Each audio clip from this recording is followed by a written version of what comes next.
तकरीबन हमने यहाँ 15-20 लोगों से पूछा जो कुर्मी बिरादरी से आते हैं और कह रहे हैं हम समाजवादी पार्टी यानी इंडिया गठबंधन को वोट कर रहे हैं। वो तमाम दावे जो आप नेशनल मीडिया पर, मेन स्ट्रीम मीडिया पर झूठे तरीके से पेश किए जाते हैं और उनको देखते हैं, उनकी जमीनी हकीकत में आपको बदायूं के गांव से दिखा रहा हूं और लोगों से भी बात करेंगे।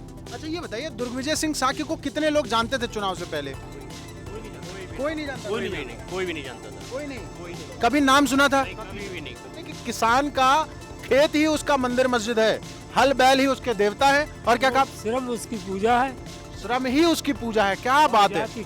किसानों में से बहुत ज्यादा किसान अगर कर लेंगे उसका भंडारण तो 2 या 3 कर पाएंगे, बाकी के 95-96% किसान उसका भंडारण नहीं कर पाएंगे। जब वो भंडारण नहीं कर पाएंगे उसको बेच देंगे उसका लाभ कौन देगा? पूंजीपति लोग। तो काहे से किसान की सरकार है? ऐसे नहीं, पूरे प्रदेश से नहीं, पूरे देश से इंडिया गठबंधन जीत रहा है और सरकार कांग्रेस सरकार या फिर इंडिया गठबंधन की सरकार बन रही है। नमस्कार, आप देख रहे हैं द जनहित। हम लोग इस वक्त बदायूं में हैं अपनी चुनाव यात्रा में। बदायूं का ये सिलहरी गांव है, यहाँ कुर्मी बिरादरी के तमाम लोग इकट्ठा हैं। इनसे इस बार का चुनावी माहौल समझने की कोशिश करेंगे कि शिवपाल यादव का दांव कितना सटीक बैठा है। क्या आदित्य यादव यहाँ से चुनाव जीत पाएंगे? क्या होगा इस बार के चुनाव में? क्या नाम है सर आपका? मेरा नाम भूदेव सिंह है, मैं कुर्मी समाज से हूँ।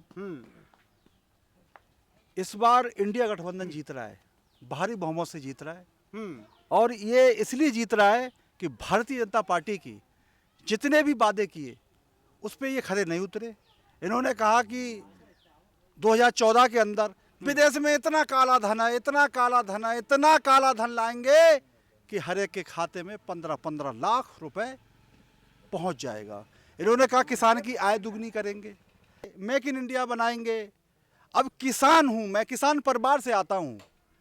एक किसान गेहूं उगाता है और उसका गेहूं जो छोटा जानवर है वो चढ़ गए, तो पूरी साल किसान और मेरे बच्चे क्या खाएंगे? प्रधानमंत्री जी ने कहा था कि डिजिटल गौशालाओं का निर्माण करेंगे, तो कोई डिजिटल गौशाला तो बनी नहीं। आप देख लीजिए, आप अपने कैमरे से चलिए, कोई भी डिजिटल गौशाला नहीं है। और छोटा जानवर जो है इतना बड़ा नुकसान कर रहे हैं, जो हमारे पालतू जानवर हैं वो उन पे मार देते हैं। जो किसान खेत पे जा रहा है उसको मार देते हैं। कई लोगों की मौत हो चुकी है। उत्तर प्रदेश के अंदर भारतीय जनता पार्टी की सरकार ये विकसित राष्ट्र की जो बात करते हैं, यहाँ चूहों का पोस्टमार्टम कराया जाता है इस सरकार के अंदर। और अगर किसान को सांड मार देता है तो उसकी कोई सुध नहीं लेता। ये विकसित राष्ट्र है, राष्ट्र निर्माण करेंगे। मोदी जी कहते हैं किसान सम्मान निधि दे रहे हैं, अनाज दे रहे हैं फ्री में, और जो किसानों के लिए सबसे बेहतर कर सकते थे वो कर रहे हैं। गन्ने का रेट बढ़ा दिया कहते हैं। कहाँ गन्ने का रेट बढ़ गया? गन्ने का रेट कौन सा बढ़ गया? 2014 के अंदर भारतीय जनता पार्टी की सरकार बनने से पहले सोना 28,000 रुपए था। आज सोने का रेट क्या है? 80,000 रुपए हो गया। मोटरसाइकिल का रेट एक किसान लेता था 50,000 रुपए की आती थी, आज क्या रेट है? 1,10,000 की। किसान ट्रैक्टर लेता था 4 लाख रुपए का आता था, 3.5 लाख रुपए का आता था, आज 10 लाख रुपए का आ रहा है।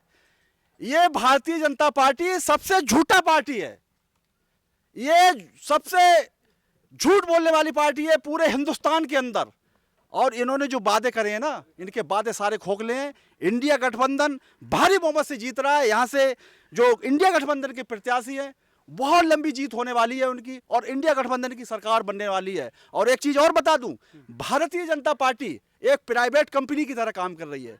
इसमें 2-3 डायरेक्टर, मैनेजिंग डायरेक्टर बैठे हुए हैं और ये लूटने का काम कर रहे हैं। इलेक्टोरल बॉन्ड, आप इलेक्ट्रॉनल बॉन्ड की बात करिए। इलेक्ट्रॉनल बॉन्ड के माध्यम से विश्व का सबसे बड़ा घोटाला है।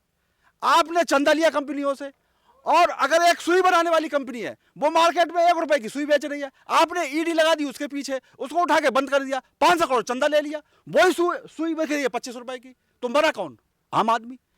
तो इसलिए आम आदमी का दर्द और दुख इसमें बयां कर नहीं सकता किसान बिल्कुल बेहाल है। दूसरी एक बात बता दूं, उत्तर प्रदेश सरकार ने अभी नोटिफिकेशन जारी कर दिया कि 5,000 रुपए किसी घर का अगर बकाया है उसकी बिजली काट दो। यहां पे वसूली हो रही है, सरकारी गुंडागर्दी हो रही है इस सरकार के अंदर। जब से ये सरकार आई है, अभी 60,000 रुपए मेरे गांव से उगा लिया।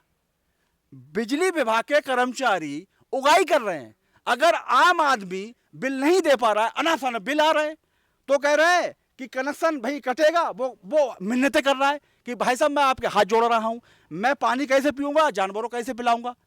तो कह रहे हैं कि ठीक है भाई, उसका अगर 17-18 हजार आ गया, 5,000 रुपये रिश्वत ले ली। यार ये विकसित राष्ट्र है, इससे राष्ट्र निर्माण होगा। ये मान लीजिए ये विकसित राष्ट्र का फॉर्मूला नहीं है, लेकिन एक बात कही जा रही है लगातार, लोग कहते हैं कि यादव और मुस्लिमों को छोड़कर, खास करके अगर हम बदायूं सीट की बात करें तो लोग कहते हैं कि यादव और मुस्लिमों को छोड़कर कोई समाजवादी पार्टी और इंडिया गठबंधन को वोट नहीं कर रहा है। नहीं कर रहा है, सारी बिरादरी कर रही है हाँ। इस समय। ये बात मानी जानी चाहिए। बिल्कुल मानी जानी चाहिए। क्या नाम है आपका? राहुल पटेल। राहुल पटेल। आपका क्या नाम है? सत्येंद्र सिंह। किस पार्टी को वोट कर रहे हैं? इंडिया गठबंधन को। फटाफट अपना नाम और किस पार्टी को वोट कर रहे हैं बताते जाएं। क्या नाम है? मनोज सिंह जी, कुर्मी बिरादरी से हैं। जी। किस पार्टी को वोट कर रहे हैं? इंडिया गठबंधन को। ठीक है, क्या नाम है आपका? गगन पटेल, किस पार्टी को वोट कर रहे हैं? समाजवादी पार्टी। क्या नाम है आपका? अतुल पटेल, अतुल पटेल। किस पार्टी को वोट कर रहे हैं? समाजवादी। समाजवादी पार्टी। चाचा क्या नाम है आपका? जगदीश पटेल। जगदीश पटेल। क्या नाम है आपका? संतोष पटेल। आप लोग किस पार्टी को वोट कर रहे हैं? इंडिया गठबंधन। इंडिया गठबंधन। इंडिया गठबंधन। क्या नाम है भाई आपका? अवनेश कुमार, अवनेश कुमार। किस बिरादरी से आते हैं? कुर्मी कुर्मी जी। किस पार्टी को वोट कर रहे हैं? समाजवादी पार्टी के लिए। समाजवादी पार्टी के लिए। और लोगों से भी बात करेंगे। भैया क्या नाम है आपका? भूपेंद्र सिंह पटेल। जी, किस बिरादरी? कुर्मी बिरादरी से। कुर्मी किस पार्टी को वोट कर रहे हैं? समाजवादी पार्टी। समाजवादी पार्टी। भैया क्या नाम है आपका? सर्वेश। किस पार्टी को वोट कर रहे हैं? समाजवादी। आप भी कुर्मी बिरादरी से आते हैं? जी। ठीक है, क्या नाम है आपका? राजवीर सिंह। राजवीर सिंह जी। किस पार्टी को वोट कर रहे हैं? समाजवादी पार्टी। समाजवादी पार्टी को। भैया क्या नाम है आपका? ब्रजेश सिंह। किस पार्टी को वोट कर रहे हैं? समाजवादी को। तकरीबन हमने यहाँ 15-20 लोगों से पूछा जो कुर्मी बिरादरी से आते हैं और कह रहे हैं हम समाजवादी पार्टी यानी इंडिया गठबंधन को वोट कर रहे हैं। वो तमाम दावे जो आप नेशनल मीडिया पर, मेन स्ट्रीम मीडिया पर झूठे तरीके से पेश किए जाते हैं और उनको देखते हैं, उनकी जमीनी हकीकत में आपको बदायूं के एक गांव से दिखा रहा हूं। और लोगों से भी बात करेंगे आखिर क्यों। बता रहे थे अभी जी जी जी, बोले ना। गेहूं का रेट बढ़ा, गन्ने का रेट बढ़ा, पिछली साल से अभी तक गन्ने का पेमेंट नहीं आया। और अभी किसानों ने यहाँ पे बहुत बड़ा धरना दिया, रोड जाम कर दिया, तब जाके 4-5 दिन का पेमेंट पिछली साल का बकाया था, वो 4-5 दिन में पिछली साल का दिया, इस साल का फिर रोक लिया, अब तक नहीं आया वो पेमेंट। और आप जैसे कह रहे हो गेहूं का रेट बढ़ाया, गेहूं का रेट क्या बढ़ाया? 1900-2000 में किसान बेच रहा है उसको, 3 महीने बाद यही जो व्यापारी इनको खरीद लेंगे, 3 महीने बाद यही गेहूं आप देख लेना 26, 27, 2800 हो सकता है 3000 बिके। किसान इसका भंडारण कर नहीं पाएगा। 100 किसानों में से बहुत ज्यादा किसान अगर कर लेंगे उसका भंडारण तो 2 या 3 कर पाएंगे, बाकी के 95-96% किसान उसका भंडारण नहीं कर पाएंगे। जब वो भंडारण नहीं कर पाएंगे उसको बेच देंगे उसका लाभ कौन देगा? पूंजीपति लोग। तो काहे से किसान की सरकार है जे? किसान रात भर खेतों पे पड़ा, अपने खेतों को रखा रहा है, जैसा भाई साहब ने बताया कि गेहूं के सब फसल चर गई, चर जाते हैं किसान। तो काहे से किसान की सरकार? आप कैसे उसका समर्थन कर रहे थे अभी कि उसका रेट बढ़ा? मैं समर्थन रेट बढ़ा दिया तो आपने क्यों कहा? हमें कतई किसान मैं ये नहीं कहता हूं, भाजपा कहती है कि हम किसानों के हितैषी पार्टी हैं। जो भी कह रहा है बिल्कुल गलत कह रहे हैं ये लोग। ये भाजपा जो है सरकार जो है किसान विरोधी सरकार है, किसानों का कुछ भी लाभ नहीं करती, सिर्फ और सिर्फ किसान को ठग रही है, बेवकूफ़ बना रही है। 2000 रुपए दे के और 5-5 किलो करके यूरिया कम करती जा रही। कौन लगाता है? किसान लगाता है ना यूरिया। बताइए, यूरिया कौन लगाता है? किसान। तो किसान को आप हितैषी कैसे कह रहे हैं? ये सरकार किसान हितैषी सरकार है? कैसे भी किसान हितैषी सरकार नहीं है। मैं तो बिल्कुल कहता हूँ किसान विरोधी सरकार है। कोई कहे मुझसे आगे डिबेट करे इस चीज़ पे कि किसान हितैषी सरकार है, मैं बिल्कुल कहता हूँ किसान विरोधी सरकार है। किसी किसान से पूछ लीजिए यहाँ पे कि वो किसान हितैषी कहते, सब किसान विरोधी सरकार बताएंगे सरकार को। और यहाँ से नहीं, पूरे प्रदेश से नहीं, पूरे देश से इंडिया गठबंधन जीत रहा है और सरकार कांग्रेस सरकार या फिर इंडिया गठबंधन की सरकार बन रही है। दुर्गविजय सिंह साके कह रहे हैं कि मैं जीतूंगा, संघमित्रा मौर्य भी जीती थी, मैं भी जीतूंगा। बिल्कुल गलत कह रहे हैं। संघमित्रा मौर्य जैसी जीती थी सबको पता कैसे जीत गई। ठीक है जी। दुर्गविजय सिंह साके पिछले 10 या 15 दिनों से अपना परिचय बताते परेशान है, पब्लिक उनको जानती ही नहीं है। अच्छा ये बताइए, दुर्गविजय सिंह साके को कितने लोग जानते थे चुनाव से पहले? कोई नहीं जानता। कोई नहीं जानता। कोई भी नहीं जानता था। कोई नहीं। कभी नाम सुना था? कभी भी नहीं सुना। कभी नहीं सुना था। किसी ने भी नहीं कहाँ से आए, कहाँ रहते हैं, कुछ जानकारी है उनकी? किसी को भी नहीं पता। भारतीय जनता पार्टी का एक ही प्लान है, किसी को चुनाव में लेके आओ और जनता उसको अगर जिता देती है तो अगली बार उसको चेंज कर दो। ये तो इतिहास है भारतीय जनता पार्टी का। और बहुत ही महंगाई की मार अब की बार मोदी सरकार। सिलेंडर 400 रुपए का मिलता था, 350 का, आज कितने का है? अब तो 400 पार कह तो रहे हैं। 400 पार हो गए तो क्या हुआ? अब की बार भाजपा होगी तड़ी पार। अब की बार भाजपा होगी तड़ी पार। ये संविधान को खत्म कर देंगे इनके बड़े बड़े नेता। अच्छा, ये सारे लोग ओबीसी वर्ग से हैं। तो मेरा एक सवाल है, बड़ा दावा कर रहे हैं राहुल गांधी जी, अखिलेश यादव जी, तमाम विपक्षी दल कि भारतीय जनता पार्टी आरक्षण विरोधी पार्टी है, संविधान विरोधी पार्टी है। इस बार इस देश का चुनाव जनता के बीच हो रहा है, इंडिया गठबंधन के बीच हो रहा है, और जुड़ेगा भारत, जीतेगा इंडिया। भारतीय जनता पार्टी, जो आप आरक्षण की बात कर रहे हो, ये जो उत्तर प्रदेश सरकार है, आए दिन पेपर लीक हो जाता है। ये क्या युवाओं की बात करेंगे? ये इनको करनी चाहिए रोजगार की बात, इनको करनी चाहिए महंगाई की बात, तो वो तो बात करेंगे नहीं। वो बात करेंगे मंगलसूत्र की। भाई मंगलसूत्र कहाँ से आ गया? आप विरासत टैक्स की बात करोगे। तो ये जनता अब जान चुकी है, और जनता इनको ऐसा सबक सिखाएगी, ऐसा सबक सिखाएगी कि इनको दोबारा सत्ता में वापस आना मुश्किल हो जाएगा। अच्छा ये बताइए, इस बार भाजपा का हिंदू मुस्लिम वाला एजेंडा नहीं चलेगा क्या? हिंदू मुस्लिम से क्या मतलब?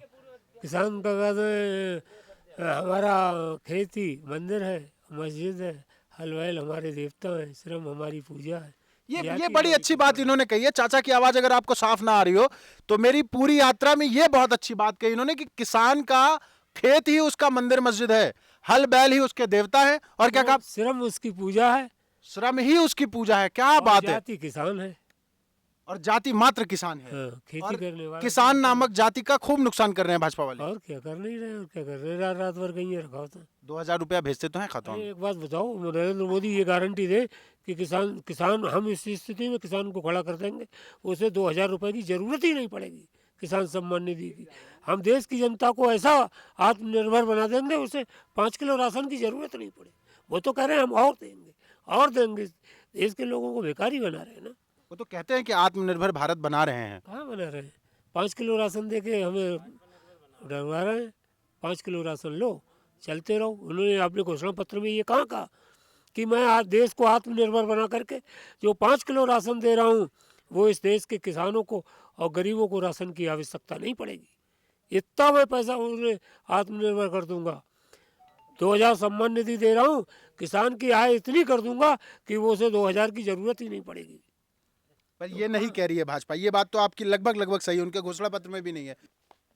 चाचा पूछ रहे थे अभी पीछे से कि बिरादरी कहाँ से आ गई। बिरादरी पैदा होने से ही चिपकाई जाती है। इस देश का सत्य है कि यहाँ जाति है, और जातियों के आधार पर ही भारतीय जनता पार्टी और तमाम इस देश के राजनीतिक दल राजनीति करते हैं, और उनका वोट बैंक भी इसी आधार पर तय किया जाता है। इसलिए इस बात को समझने हम बदायूं के एक गांव में आए थे, जहां तमाम कुर्मी बिरादरी के लोग हमारे साथ इकट्ठा थे। उन्होंने समझाया कि वो भाजपा से क्यों नाराज हैं, क्यों इस बार इंडिया गठबंधन को वोट कर रहे हैं, और ज़्यादातर लोगों में कुछ एक जो कट्टर हिंदू हैं उन्हें छोड़कर ये नाराज़गी है कि किसानों की फसल बर्बाद हो रही है, रोजगार नहीं मिल रहे हैं, आरक्षण खतरे में है, संविधान खतरे में है। ये तमाम मुद्दे कांग्रेस और समाजवादी पार्टी ग्रामीण क्षेत्रों में शायद सेट करने में कामयाब हो रही है। बाकी असल नतीजे क्या आएंगे चुनाव के बाद पता चलेंगे। बने रहिए हमारे साथ चुनाव यात्रा में, बाकी जगहों के भी दौरे आपको कराते रहेंगे। धन्यवाद।